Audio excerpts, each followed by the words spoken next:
It's time for a story from our book, Tales of Friendship with Winnie the Pooh. Each story happens here, in the 100-acre wood. Hello. Are you ready to meet Pooh and all his friends? Today, I'm going to read you Don't Be Roodiculous. Roodiculous. That's a ridiculous word, isn't it?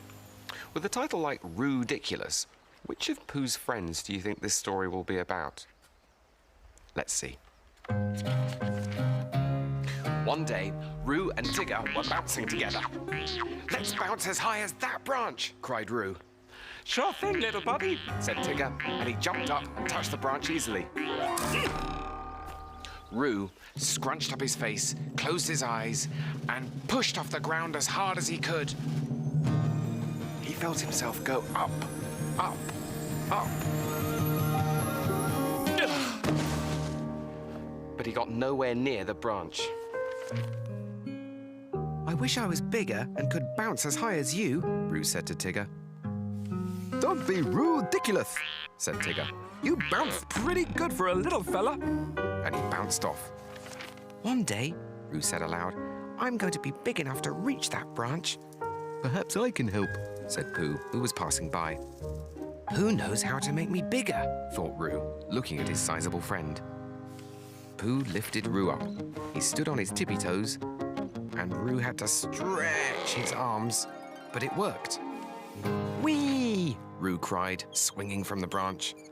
"I'll wait here and get you down when you're ready," yawned Pooh. And then he instantly fell asleep. Soon, Roo's arms got tired. "Oh, Pooh," he called. No answer.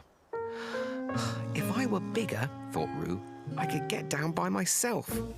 He needed help again. Christopher Robin had to rescue him. Roo wondered how he could make himself bigger so he could do things for himself. The next day, Kanga decided to bake apple pies. Roo set off, determined to get her the apples. And to do it on his own. But it was no good. He couldn't reach them. He just wasn't big enough. Roo sat down. He felt so small. Rabbit came by and offered to knock some of the apples down with his rake. Tigger bounced in and brought Roo a whole branch full of apples. Owl flew by. "If it's apples you want," he cried, "here they come!" Roo had to dodge them.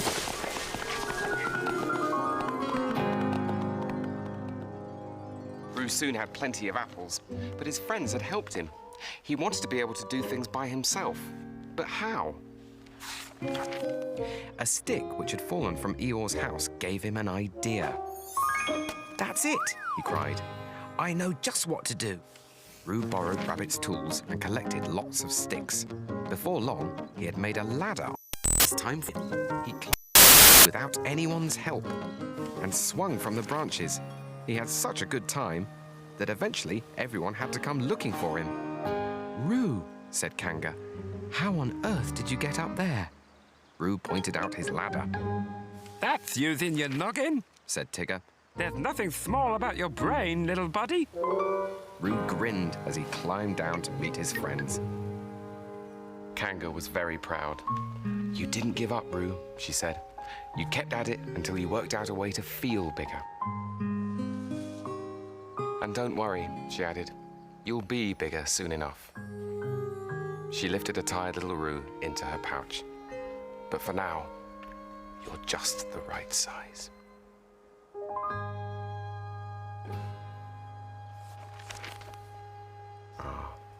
It's nice being small enough to have a snuggle, isn't it?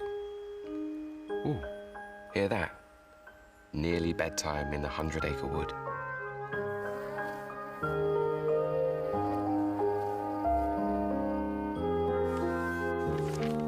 Now the day is nearly through, it's time for sleepy heads. But there's something we should do before we go to bed. First we get our PJs on, the ones that feel just right. Then we're going to brush our teeth all sparkly and white. Pick our favorite storybook and tuck our toys in tight.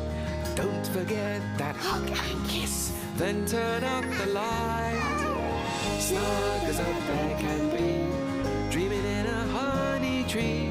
Snug as a bear, yeah, yeah, snug as a bear can be. Oh, bother.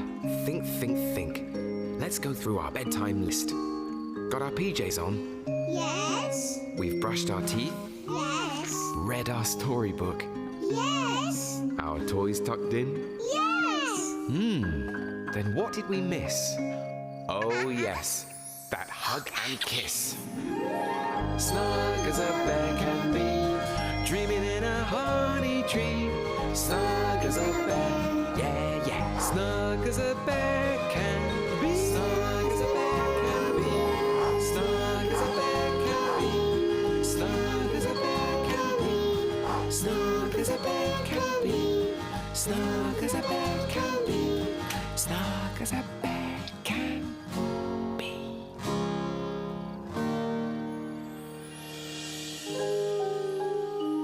Good night, trees.